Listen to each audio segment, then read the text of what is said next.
Good afternoon friends, and welcome to the mid-market update for today from the advisory desk. Today once again market opened on a flat note, but it really eventually gave up all the gains that we have been seeing in the past few sessions.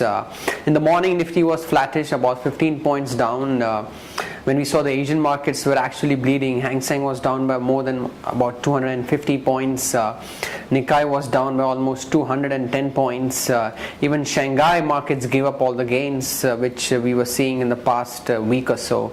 Now this has led to a couple of changes in the data. Yesterday we saw the Chinese PMI data, as discussed, came in below 50. That is kind of a worse sign from one of the country which is kind of the biggest importer of all the metals and the base commodities. So if that country is facing the slowdown, it will affect the country elsewhere in the Asia Pacific region as well as the European and the US region.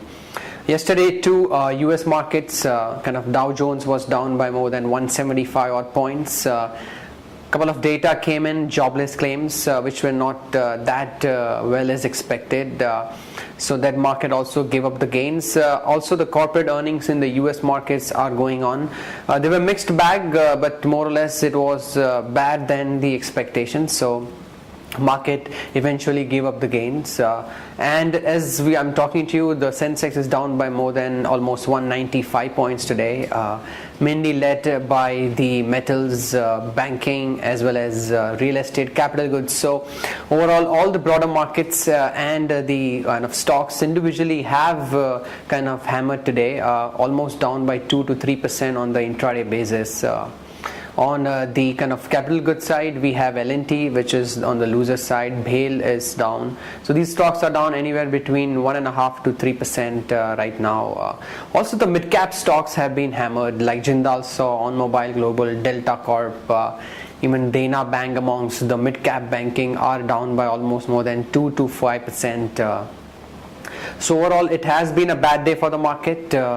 It has been anticipated that the market is waiting for the cues from the RBI monetary policy, which is going to happen on Tuesday, and we have also the Thursday FNO expiry session. So it would gonna be a volatile session going ahead, mainly on the negative bias.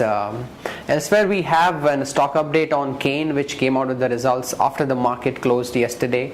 The results were kind of 14.5% down on the net profit on a YOY basis. So it was kind of mainly because of the forex loss and also because of the higher exploration costs. So that stock is not doing that great either. And coming on to the forex part, rupee has weakened a bit because of the constant selling in the markets has kind of left more dollar demand, and it's trading at 62.2 versus the US dollar. So that's again not a good sign for the Indian economy as well. Friends, that's all the news updates we have.